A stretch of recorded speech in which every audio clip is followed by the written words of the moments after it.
Well, I trust that you've had a great week, and it was so encouraging hearing Dave talk and Justin talk this morning. They didn't have time to talk about all the stuff that's going on there in their lives, but it's pretty cool. I don't think David would mind me sharing this, but he works in D.C. and he works with a pretty tough crowd, and he was telling me last week how he had been convicted about some of the language and some of the things that were going on in the office and the people he supervised. And so he called a meeting and he asked the people there in his office to kind of tone down, some of the bad language and all that kind of stuff. And then he gets this phone call that his boss wants to meet with him, and he's thinking he's going to get a pink slip, And come to find out that they were like, well, what's the problem? And Dave had the opportunity to share that, hey, listen, I just got convicted about the language that was being used in my office. And isn't it amazing how when God gets a hold of your life, it not only affects you, but it affects everybody else. It affects the people around you. And so what an awesome opportunity that we have as believers in Jesus Christ to be salt and light in the world in which we live. And so I'm excited about that. Are you excited about that? I'm excited about the opportunity that we have to be salt and light. Now, we're continuing in this series called This Is Us. Now, I don't know if you knew this or not. Maybe you've been on another planet, but there's this show on TV called This Is Us. And actually, it's the number one TV show on television right now. And it's an interesting story in how the storyline, it demonstrates how a group of people who live their life, how the past events and how their present lives are being affected. And it talks about some very interesting subjects. You follow the storyline of some interesting people there. You follow the story of these parents by the name of Rebecca and Jack and their biological children, Kate and Kevin, and their adoptive son Randall. And if you know the story, you know that the story goes back in time, and it talks about what happened in the past, and it talks about what happened as the kids grew up, and then it talks about what happens as they're dealing with real life issues in that situation and in the workplace and in their life, and how those real life situations impact their life. And it talks about things like sibling rivalry, and it talks about deeper issues of life like life and death. And when you watch the show, you know that the guy Randall, he seems to have everything together. He's one of the siblings that as you watch the show, it seems like he has his life together. He's got a beautiful family. He's got a successful career, and he never misses a run. He's very active, and you follow his life. But as the series progresses, you see that things are not as perfect as they seem in his life and there in Randall's life. And he struggles with managing the stress and managing the anxiety that many times impacts us in life. And it's interesting, when you look at Randall's character, it reminds us that it's important to seek help when we're going through difficult times. It's important for us not to just put ourselves out on an island, but it's important for us to seek help when we're going through difficult times, and that it's not a sign of weakness to rely upon other people. And we're going to look at that a little bit further as we begin to look at what God's Word has to say about those things. Kind of reminded me of the story about this New Yorker, and he was driving through Texas, and when he suffered a collision with a truck pulling a horse trailer, and it was interesting that a few months later he was trying to collect insurance money for his injuries, and as he did this, the insurance company, they got on the phone, and the insurance company lawyer contacted him and said, how can you claim that you were injured? According to the accident report at the scene, you stated that you weren't hurt. And the New Yorker said, well, here's what really happened. He said, I was lying in the ditch in a great deal of pain, and I heard someone say that the horse had a broken leg, and I watched as a state trooper pulled out his gun and shot the horse. And then he turned and looked to me and asked me how I was doing. And I smiled and looked back at him and said, I'm doing just fine. I'm doing fine. I mean, you think about that and, it's a kind of a funny story. It kind of brings light to different things. But there are many Christians, there are many people just like you and just like me who are suffering. And when you ask them how they're doing, they just say fine. And when in reality, they're in a tremendous amount of pain. Many Christians and many people who are followers of Jesus Christ, they still embrace the faulty idea that Christians will never, ever go through trials and troubles and issues. And here's the reality. The reality is we all are going to go through trials. We're going to go through troubles. We're going to go through issues. And as we begin to open up the pages of 2 Corinthians chapter 1 here in just a minute, we're going to discover that even committed Christians like the Apostle Paul go through difficult and tough times. You see, when life is very tiring, and I know none of us in the room experience life being tiring. When we're struggling many times with sin, when we have family members who are causing us issues, and we're having friends who cause us issues, and I know no one in the room today has a family member that has ever caused them an issue, or a friend that has ever caused them an issue. When we're going through those things, when maybe the bills are not paid, when we know that here comes the beginning of the month, and when the beginning of the month comes, we know that there's not enough money in the bank account.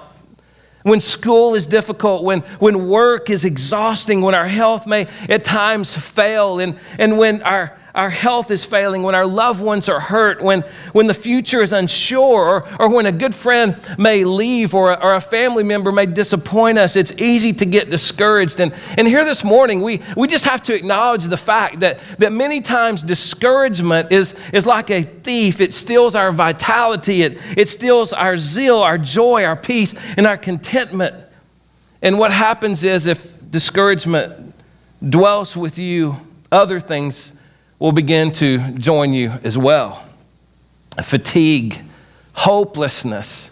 You'll begin to feel despair and self-pity, and many times it may lead to depression or doubt or bitterness, and sometimes discouragement can be so strong that you may even feel like you can't go on. Over the years, I've had friends of mine who've gone through very difficult times. And one of my friends, and I'll refrain from saying his name, but several years ago, I got a phone call the day after Thanksgiving, and it was another friend of mine who told me that our friend had taken his life. And here's what concerned me the most about this is that my friend had taken his life because there again, I won't tell you the whole situation, but the reality is, come to find out, he was having issues in his marriage, and some things began to develop and things began to happen. And instead of taking it to the Lord, he took matters into his own hands and took his life. And here's what burdened me more than anything. What burdened me more than anything is he was a pastor in the area where I had a ministry to pastors, where we were encouraging pastors. And what hurt me even more is that just a week before he took his life, I had coffee with him. And we had talked about various things, and he never told me what was going on in his life. Here's what I know. What I know for sure is that life can be difficult. And that's what led us to begin to peel open some layers in this series, This Is Us, because in the upcoming weeks, we're going to be talking about some very hard and very difficult issues. Because every person in this room has issues. In fact, you can look at the person beside you and say, I have issues. It's kind of like that book I read several years ago. Everybody is normal until you get to know them. You know what I'm saying? So everybody in this room has issues, but here's what I want us to understand as we begin to unpack some things from 2 Corinthians chapter 1. Here's what I want us to understand, that although every one of us in this room have issues, we are not alone. We have a God who loves us and a God who cares for us, and we also have a church family that is here to help during those difficult times. And all God's people said, amen. So in the time that we have here this morning, I just want to look at a few things here from 2 Corinthians chapter 1. And we're just going to kind of unpack some things here. So, if you're taking notes or if you're writing some notes down, I encourage you to do that. But what we're going to do here in the time we have left is we're just going to kind of analyze this thought. Okay, what are we to do when we are broken, discouraged, and going through troubles? What are we to do when we are broken, discouraged, and going through troubles? The first thing I would suggest to you is this, is I would say that we need to look to God first. 2 Corinthians chapter 1, verse 3 says this. It says, "Praise be to the God and Father of our Lord Jesus Christ, the Father of compassion and the God of all comfort." You see, when we're going through difficult times, I would encourage us all here this morning to look to God first. To look to God first. The Bible says, Paul is writing here to the church at Corinth, and he says, the one thing that you need to know if you're going through difficult times, if you're going through trials, if you're broken, discouraged, and you're going through troubles, is that I would encourage you to look to God first. In fact, he says that very clearly here. Praise be to the God and Father of our Lord Jesus Christ, the Father of compassion and the God of all comfort. I mean, here's the reality is, who do we go to first when times get difficult? Is it our family? Is it our friends? Is our counselor? Is our parents? And none of those things are wrong for going and asking for advice and comfort from those people. But the reality is, before we go to all those people, we need to go to God first. We need to go to God first. Before we pick up the phone and make that phone call to our friend or our relative or our parents or our counselor, what we need to do is we need to go to God first. And so when things were going difficult in Paul's life, as he's writing here to the church at Corinth, he says, hey, listen, I want you, church family, to understand that you need to go to God first. The best thing for us to do when we're going through difficult times, troubles, discouragement, and brokenness is to go to God first and know that God is the Father of compassion and He's the God of all comfort. Isn't it exciting to know here this morning that although we will experience difficulties and trials and troubles in our life, that we have a God who is the Father of all compassion and He's the God of all comfort. And if that doesn't encourage you here this morning, I don't know what will. And here's what I know over the course of time that I have been a believer in Jesus Christ is I know this. Every time I've gone through trials, every time I've gone through difficulties, every time I've gone through issues in my life, here's what I know is that the God of all compassion and the God of all comfort has been there for me.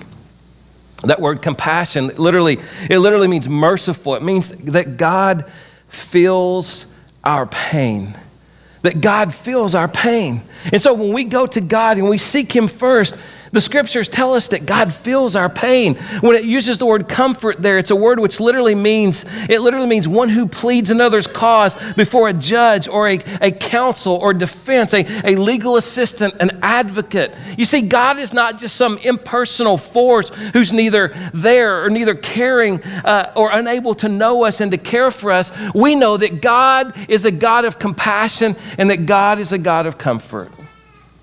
So that when we go through those trials, when we go through those difficulties, when we go through those times of brokenness in our life, we should seek God first. The second thing I would submit to you here as we begin to unpack the passage a little bit further is this. I would encourage you that we need to take comfort in knowing that God does not disappoint. God does not disappoint. How many of us can relate to the fact that our friends will disappoint us? Our relatives will disappoint us. I mean, I could sit here all day long and talk to you over the years of how friends of mine have disappointed me, how I have thought one thing and I've had to learn how to manage expectations. How many of you know, have you gotten to that point of managing expectations with people? That's a difficult thing. Because all those people will disappoint us, but we can take comfort in knowing that God will not disappoint. Look what it says there in verse 4 of 2 Corinthians chapter 1. It says, he goes on and says, who comforts? So he's talking about God here. This God of all comfort and compassion, who comforts us in all our troubles, so that we can comfort those in any trouble with the comfort we ourselves receive from God. He doesn't say that God will just can comfort us or be there for us in this trouble or that trouble. And, oh, well, by the way, I don't know what you're going through, but he's not going to comfort you in this trouble. He's not going to have compassion for you when this disappointment comes. He's not going to come to you or be there for you when you're broken about this over here or that over there. No, he says that the God of all comfort, he'll provide that comfort, and we will receive this comfort from God in all our troubles. So we need to understand here this morning, as we're analyzing brokenness and troubles and disappointment, that God does not disappoint. God does not disappoint us. He will not ever, ever, ever fail us. All those people may disappoint us. All those people may fail us, but we can take comfort in knowing here this morning that God will never, ever disappoint us. And there again, I can tell you that over the course of my lifetime, in those issues and in those troubles that I have gone through, God has never disappointed me. I mean, I remember when I've shared this a little bit with you before about my educational journey and how it was a miracle that I even got into college, and how my first semester, actually my first 2 semesters in college were in Samford, in Birmingham, Alabama. Part of it was in Alabama. That was part of my issue. But the reality is, I hated it so bad. But here's the thing. I couldn't even get into a state school with my ACT scores. And it was interesting. I spoke at this Christian school in Marshall, and I had no idea that someone who was going to school in Marshall, Virginia, would actually be working at a Chick-fil-A in Haymarket. But I shared with them that story about how I just barely got into school, and I was going through the drive-thru the other day in Haymarket at Chick-fil-A, and the girl, she was taking my card, and she's like, "You're the dude who couldn't get into college, aren't you?" I'm like, "Thanks a lot, She goes, "I like you. I can relate to you." I'm like, "Thank you." That gives me a lot of comfort. But the only school that I could get into was Samford. And you say, "Well, how did you get into that school?" Because they call Samford the Harvard of the South. Well, the only reason I got into that school was because my pastor knew the president of Samford. And so I couldn't even get into the University of Tennessee, which, it's not very hard to get in there. Or any other school, any other state school in the state of Tennessee. So I got into Samford. And literally, I hated my life so bad that I had a calendar on the wall. And this is no lie, if you would call my roommates, every day before I went to sleep, I would cross off the days. That's how bad I hated my life. But here's what I can tell you. That even during that time, when I would call out to God, he would give me a sense of peace. And he would give me a sense of purpose. And he allowed me to be able to prove myself and be able to transfer and get back to God's country in Tennessee, and finally graduated from Belmont in Nashville. But here's the thing. I can tell you that when we go through difficulties and trials, that we need to seek God first, but we also need to take comfort in knowing that God does not disappoint. The third thing I would submit to you is this, as we begin to walk our way through here, is that as God comforts us, we are to comfort others. So it begins to build upon it here. We seek God first. He doesn't disappoint us. And as he comes through for us, as he begins to move and work in our life, we see that as God comforts us, then we are to go about and we are to start comforting other people. In other words, we don't need to place ourselves on an island. That as God comforts us, we then have a responsibility to encourage other people. And we need to understand that we are not alone. And so as God comforts us and as God moves and works in our life, we are to comfort and we're to challenge and we're to encourage other people. There, look at verses 5 through 7 of 2 Corinthians chapter 1. It says, "For just as we share abundantly in the sufferings of Christ, so also our comfort abounds through Christ." Here's what Paul says. "If we are distressed, it is for your comfort and salvation. If we're comforted, it is for your comfort, which produces in you patient endurance of the same sufferings we suffer. And our hope for you is firm, because we know that just as you share in our sufferings, so also you share in our comfort." You see, here's what we learn. Here's what we learn when we take ourselves off the island and we get back on the mainland, if you will, and we begin to get involved in other people's lives. We begin to realize, okay, hey, I'm not weird.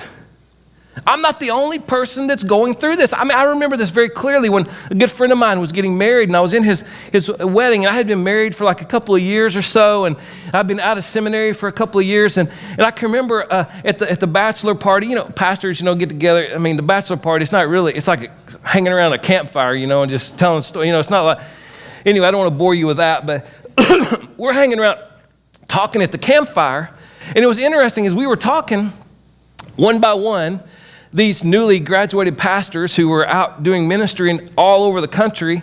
I remember one guy said, you know what, man, have you guys ever had chest pains before? And I'll never forget this. Another guy said, yeah, man, I've been having chest pains too. And he's like, oh, and in my mind, I was thinking, well, I might as well just admit it. I've been having chest pains myself, you know. I mean, here I am. You know, I'm out of seminary. You know, it's no longer sitting in the laboratory. I'm out now doing ministry and having to deal with people. You know, ministry would be great if it wasn't for people. You know what I'm saying? I'm just joking.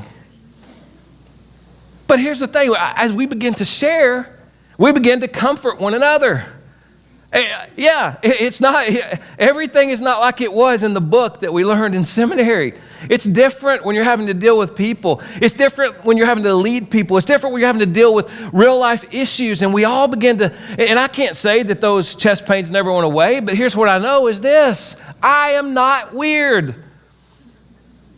And see, when we begin to share with other people, when we begin to comfort other people, what begins to happen is this: God begins to use us to be encouragement to the people that God has put in our lives. When we get off that island and we begin to be actively involved in people's lives. And so here's what I've been doing. I've just started doing this for like the past 2 or 3 weeks or so. And it's amazing how you get different responses. So like when I'm at Walgreens or when I'm at CVS or when I'm at Walmart, you know, when I'm hanging out at Giant or whatever, or Kohl's, or I have to mention Starbucks, you know, I'm on a retainer with them. You know, I you know, when I'm at all these places and I'm meeting different people, when I'm paying for my food or whatever, the question that I have been asking is this: so how's your day going? And it's amazing the responses that I get when I ask people, how's your day going? Because here's what I know: is God comforts us, we're to comfort other people. And I can't tell you how many times people have looked at me and said, it's just been a horrible day. It's been a horrible day. I was checking out at Barnes & Noble the other day, and Eliana was in there with me, and I love this guy, John Gordon, and his new leadership book came out, and I love to read. And I'm a bookworm, you know, I'm a nerd, and so I love to read. So his new leadership book came out, and so I was all excited. I go in there, I take Eliana in there with me, and we're checking out, and I'm like, how's your day going? I've been sleeping all day until I came to work. The dude behind the counter looked like he was half asleep, you know what I'm saying? And I said, hey man, I said, I would love for you to come to church sometime, because I'm never without these cards right here. I always have these cards in my back pocket. And he's like, man, that's just not for me. That's just not for me. I'm like, great, good. Well, here, just take it just in case something happens in your life and you need God. And so as we're walking out the door, I look at him and I'm like, hey man, I'm just going to ask you to do one thing. He's like, what's that? Wake up. You know, no, I'm just saying, that's not what I said. I said, I'm going to ask you to do one thing. Here's what I'm asking you to do. Just have an open mind. Just have an open mind. And then we get in the car and Eliana goes, that was awkward. I'm my little 8-year-old, you know. I'm like, what's that? What do you mean it was awkward? That was just awkward, Daddy. I mean, he wasn't nice to you at all. And I'm like, I don't care. I mean, it's no sweat off my back. You know, hey, I was successful. I mean, the only thing God has called me to do is to go share and leave the results to him. In fact, every time I share the good news of the gospel of Jesus Christ, I have been successful, because here's what I know. It's not my job to win people to Christ. So I'm trying to teach my little girl that. And I'm like, well, honey, listen, you know, he wasn't rejecting me per se, or maybe he was, I don't know.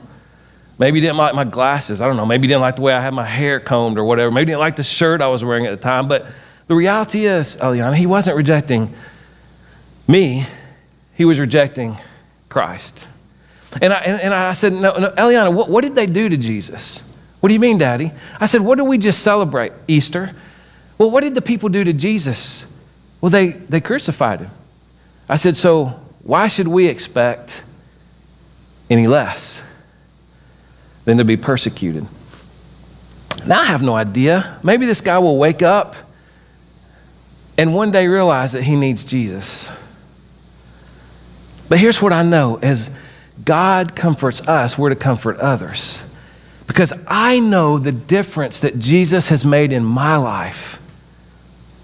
And because of the difference that Jesus has made in my life, I'm praying that God will allow me the opportunity to comfort other people. Now, I mess up just like you do. I do. I'm serious. I do. I mean, I'm not going to tell you the place of, you say, Eliana, she broke a string on her guitar. She doesn't know how to play a guitar, but I have a guitar that she had, and she was so stressed out about this guitar. I had to get it fixed because she was, have you got my guitar fixed yet? No, honey, I'm sorry, I haven't gone by there. Every morning, have you got my guitar fixed? And then finally she starts laying it out so I would see it as I was leaving. I'm like, gosh, man, she's only 8 years old. What am I going to do? And so finally I did. I took it to this place to get the guitar strung. And then they called Friday night and said it was ready. So I was all excited to get it for her. I went in there yesterday to get it. And so I went to pay. And if you know me, I use American Express for everything. And so I go to pay and the guy says, we don't take American Express. And that's like you taking like your fingernails and taking it down the screen. You know what I'm saying? When you don't take American, I'm like, are you un-American? Because I pay it off every month. And the reality is I love those points because I know when I flew to China to get my little girls, I paid $150 round trip for tickets to go to China, all because of my points, because I put it on American Express and I pay it off every month. So I don't have to worry about interest rates and all that kind of stuff. And so when someone says they don't take American Express, that's like, ugh. And so I hadn't been very prayed up yesterday. And so I said, what do you mean you don't take American Express? That's un-American. I was thinking about getting my daughter to take lessons here, but because you don't take American Express, I think I'm going to go somewhere else.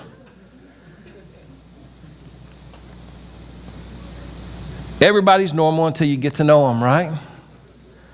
We all have issues. I have issues. I mess up just like you do.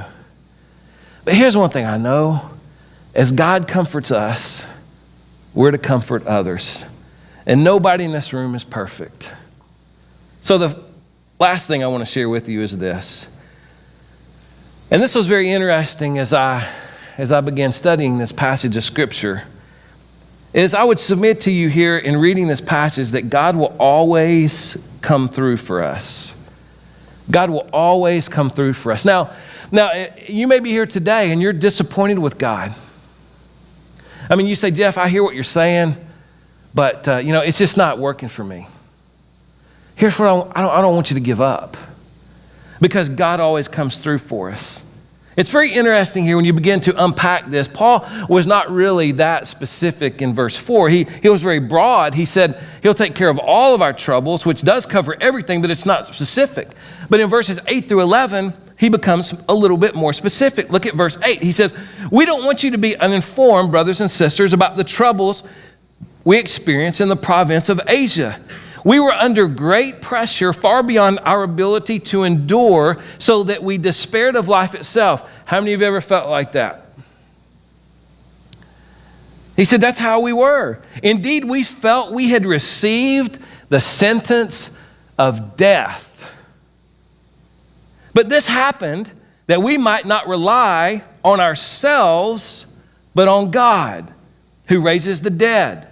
He has delivered us from such a deadly peril, and he will deliver us again. On him we have set our hope that he will continue to deliver us. And verse 11 says, as you help us by your prayers, then many will give thanks on our behalf for the gracious favor granted us in answer to the prayers of many. Now, we could all make a lot of speculation about what issues that Paul was having to deal with here. He's not very specific in the nature of his troubles.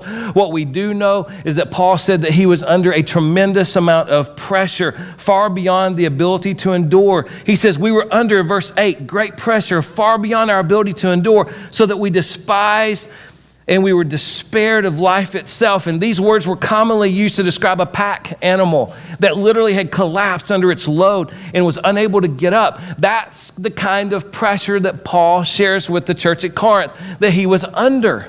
And so he says in verses 8 through 9 that he saw the inevitable conclusion. The inevitable conclusion to what was going on in his life, to these troubles that he's not that specific about, was death. And that word despaired in verse 8 literally means no passage, no exit, no way out. In verse 9, the word translated sentence refers to an official judgment or a legal decision or resolution. That's how certain Paul was of his death. As he was going through this period of brokenness and despair, and as he was going through all these troubles, that's how certain Paul was of his death. And he wanted the church at Corinth to know the severity of the troubles that he was going through. But he also wanted them to know the purpose of the troubles. Verse 9 says, "Indeed, we felt we had received the sentence of death, but this happened that we might not rely upon ourselves, but on God who raises the dead." What was the purpose? As we begin to wind down and draw to a conclusion here, what was the purpose of what he was going through? The purpose of the trials, the purpose of the brokenness, the purpose of the heartache, the purpose of the issues that he was going through. It was to teach them not to rely and to trust in themselves. See, the purpose was for them to trust in God. Now, let's just be honest. I mean, trusting in ourselves is not an easy thing to stop doing. I mean, we live in a very me culture. We live in this culture that promotes the self-made man or the self-made woman. And so it's very difficult for us sometimes to give up that mentality, to trust in ourselves. And many people will sit back and say, well, God will not put on you more than you can bear. Well, can I tell you this? That's not in the Bible. Can I get an amen? That's not in the Bible. In fact, God will often allow us to get to the point of total desperation that is beyond our ability to bear. But here's what I know, is that as we get to that, God will never, ever not come through for us. And that's what Paul was trying to communicate to the people here in Corinth. In fact, in verse 8, he wrote that this experience of pressure and pain was far beyond his ability to endure. And the reason why God allowed him to reach that point of total desperation was to teach him not to rely on his own strength. And Paul was trying to communicate to the church at Corinth, hey, listen, God will always come through in your trials. People also say this. How many of you ever heard this? God helps those who help themselves. I hate to disappoint you, but that's not in the Bible either. Here's what we need to know this morning is that God helps the helpless. He helps the helpless. And here's the principle. The principle is this, that those who look to God for deliverance in the midst of their troubles will never, ever, ever be disappointed. That's why in verse 10 he says this, he has delivered us, which literally means rescued. Rescued. He has rescued us from such a deadly peril, and he will deliver us again. On him we have set our hope that he will continue to deliver us. And here's the big question. In the midst of our troubles, in the midst of our brokenness, in the midst of the trials that we go to, do we trust God to rescue us and to deliver us? See, even though Paul was confident of deliverance, he still asked for prayer. He still asked for prayer. Look at verse 11. As you help us by your prayers, then many will give thanks on your behalf for the gracious favor granted us in answer to the prayers of many. See, here's what I want us to understand here this morning. As God strengthens and as we wait for deliverance, we need to pray. We need to pray. You see how it all comes full circle? It all comes full circle when we realize that when we go through difficulties, when we go through trials, we need to understand here this morning that we need to seek God first, that He'll never disappoint us, and He'll always be there for us. He'll be that comfort. He'll be that, have that compassion for us. And many times He will deliver us, but there's a purpose for those trials. There's a purpose for those issues that we go through in life. And that is to help us not to rely upon ourselves, but to rely upon God. See, I can tell you over the years as God has worked in my life, as I have lived life, as I have dealt with many issues in life, here's the one thing I can share with you with all confidence, is that God has been my deliverer. He's been my rescue. You say, well, are you saying that He took away all those issues? No, that's not what I'm saying, and that's not what Paul is saying. What Paul is trying to communicate to us is this, is that in those trials, in that brokenness, in those troubles, in those issues that we face in life, God will always come through for us. In the midst of all the issues that we go through in life, God will be there for us to have compassion for us and to comfort us and to deliver us and to help rescue us in that situation, to help us go through those situations. And maybe, just maybe, the reason that we're going through the brokenness, the reason we're going through the trials, we're going through the issues, we're going through the problems that we have in life, it is so that we will become more and more mature in Him. I mean, think about the scars that we have in our life. I mean, I have many scars, you know. I mean, I got a scar on my hand from when I was a little boy in East Tennessee, and I had a dog, Lassie. Literally, his name was Lassie, and I don't know why, but, you know, my mom said, be careful, don't get down in his face, don't get down in his face. Well, I get down in his face, and he lunged at me and bit my hand, so I got a scar here. I got a scar on my finger right here because I was in my aunt and uncle's basement there in East Tennessee one day, and I don't know why I did this. I mean, he had a basement. It was a workshop, and I'm standing down there, and he had a knife sitting out. I was 10 years old. He had a knife sitting out, and I looked at my Uncle Jim, and I said, Jim, is this knife sharp? And as I said, is this knife sharp? Whew, cut my finger. Next thing you know, I'm being rushed to the emergency room. I got 10 stitches in my finger. Could have lost the end of my finger. I got a scar to prove that. You know, I've got scars on my knees for when I was active growing up. For some reason, it was just like I would always fall down, and I got scars on my knees. And so I got scars everywhere. You see, scars have stories, right? I mean, your scars have stories as well. It might have been a surgery. It might have been an injury, an accident, or a war injury. You see, we should be proud of our scars, because they prove that we have suffered, but survived.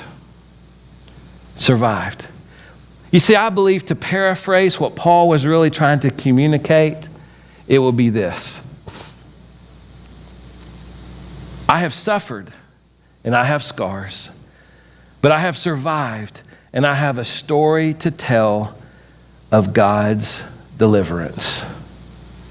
I have a story to tell that through all the issues, through all the brokenness, through all the trials, through all the troubles in my life, I have a story to tell, and that is that God has never left me, and He has never forsaken me. You see, our scars should tell us the same thing. We've suffered, and we will suffer again. But the same God who rescued us and who delivered us and walked with us through those trials before is the same God who will walk with us and stand by us and help us through those trials again. So my prayer for us here this morning is that we would not fret, that we would not worry, we wouldn't weep. Instead, we would place our trust in the God who can deliver us and who can walk with us through our suffering. And the biggest question that we can ask about our troubles and our brokenness is not why, but God, what are you trying to teach me through this? God, what are you trying to teach me through these issues? And we have a choice. We really do. We really have a choice.